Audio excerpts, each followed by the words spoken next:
is masturbation.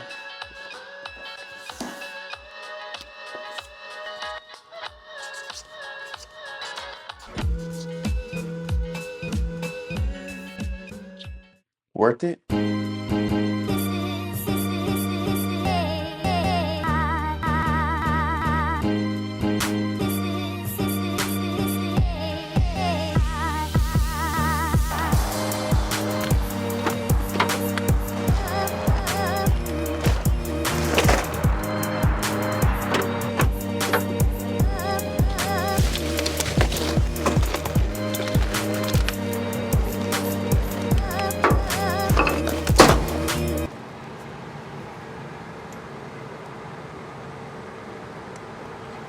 Luckily,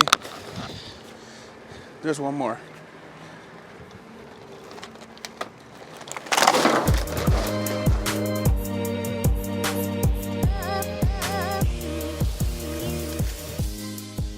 Okay, I get it. Interesting question. Let me give you some context. 1 Corinthians 6:18 says, "Flee sexual immorality. Every sin that a man does is outside the body. But he who commits sexual immorality sins against his own body." So we have to understand that not only is this a sin against God, but we're sinning against ourselves. If you look it up on Google, it tells you that it's okay to masturbate.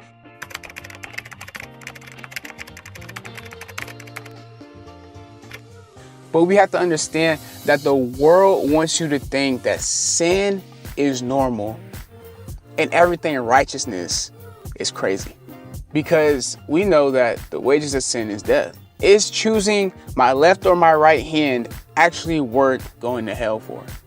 The first thing I want to talk about is addiction. We know what the Bible says about lust, but let's actually talk about what this addiction looks like in our lives. It looks like not being able to say no to your flesh. It looks like even when you do say no, that you're having withdrawals and that your mind is constantly thinking about these thoughts, these sexual desires, which the Bible deems as sexual immorality, which is another sin. Not only are our thoughts not being taken captive, but our flesh is so in control of us that it is hard for us to even deny it. So much so that we find ourselves caught in the middle, knowing that our spirit wants to do this, but we're in constant warfare with our flesh. And truth be told, you're not alone. I myself have personally dealt with this type of addiction, and I'm still dealing with it. And the truth of it is that it is so immersed in our culture. We see it in our films, we see it constantly on social media. And what I've realized is the only way to actually get over this is to understand that God can renew you. That only through God are we renewed. I know it's cute and it's easy to say that we're renewed by God daily and that His mercy endures forever and His grace is sufficient, but what does that really even mean? And so we have Romans 6:6 to say that we know that our old sinful self was crucified with Him in order that the body of sin might be brought to nothing, so that we will no longer be enslaved to sin. Verse 7 says, "For one who has died has been set free from sin." Oh, and I can't forget that verse 12 also says, "Let not sin therefore reign in your mortal body to make you obey its passions." And that's because since Jesus has died for us and we gain God's grace, we are no longer shackled and enslaved to the sin that we feel like we might be bondage to. And so when you realize that the shackles aren't there anymore, and you realize that you actually have freedom and you have freedom of choice, that it's not sin itself, but it's your own flesh, right? It's your own flesh that is craving this thing. And so you have a decision to make. It's not what God needs to free you from, because He's already did it. He's already done it. But it's what do you choose to do? Second thing I want to talk about is mental health. The worst thing about masturbation is that it messes up your mental health, because not only does it become something that's addictive, but because we know that we're doing something that's spiritually wrong, and we constantly get convicted with it. There's this worldly saying that's called post-nut clarity. Once you reach that high, you fall. That's where conviction comes in. That's when we know, like, man, I shouldn't have been doing this. All these different things comes, and it messes up your psyche. It messes up the way we think. Not just because it's a sin, but because we don't have the ability to stop. The sense of control, the self-control to say no to this particular thing that we feel like it's calling us. And I say us because I've experienced this as well. We don't feel like we are addicts, right? We don't feel like we're addicts. And because we know that this is something that's taboo and that it's just hard to talk to other people about, we feel like we have to deal with this all on our own. But it's just not true. One, we have so many things in the Bible, so many passages in so many different books of the Bible talks about saying no to your flesh, constantly denying your flesh, dying daily to yourself for this particular reason. Because once sin has control of you, you have to understand you grant sin the control. But how do we gain our control back? The biggest thing is to realize that your control is just like our grace, our salvation, and it's just like it's water. It's freely given. And lastly, masturbation ruins relationships. And there are so many relationships that can be talked about in this, and I'm sure many people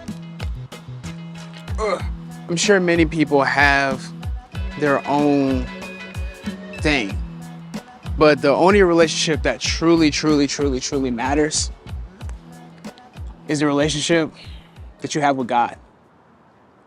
And if there's one thing that I can tell you, doing anything that is going to keep you from God, doing anything that's going to distance you from God, looking it up and saying, is masturbation even a sin? And the way that, and the truth is, I can tell you that sexual immorality is a sin. That's in the Bible. But the Bible doesn't necessarily say that masturbation is a sin, right? It doesn't say that verbatim. But what I can honestly tell you is that if you're looking for loopholes, if you're looking for ways that you can still lean into the things that you love to do, the things that you know are of this world, and the things that you know that you don't even want God to know that you're doing, that is not of God, and it will not be worth it in the end. It won't be worth it. But I can tell you one thing that will be worth it. And I can tell you how we get there. You see,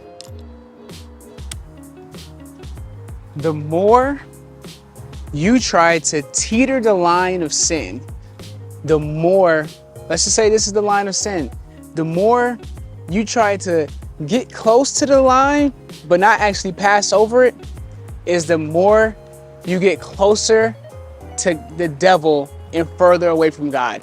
Because God is the opposite of sin. God can do all things but sin. It is not in his characteristics. So if we understand that, the closer we get to sin, literally is the further we move away from God. And so if you're finding yourself trying to find those loopholes, trying to get closer to sin, you're actually going to get closer to the devil. And that's why you find yourself getting manipulated. That's why you find yourself, whenever you're watching those things, whenever you're scrolling on those particular pages or whatever it is for you that draws out those thoughts and those cravings, whenever, even if it's just watching those movies, whatever you're doing that is invoking you and is making you want to masturbate, those are the things that is of the devil that is creeping you closer to him. Because he wants to pull you in, he wants to get your soul. But when you're in those things that are of God, when you're reading the Bible, when you're praying, when you're watching things like this that are supposed to help you build your relationship with God, it's actually pulling you closer to him. You've probably not felt further away from sin, further away from masturbation than you have since you've watched this video. And that is literally because God is using this video to give you the message that you've been needing this entire time, which is stop masturbating. I hope this was beneficial to you. I'll see you in the next video. Peace.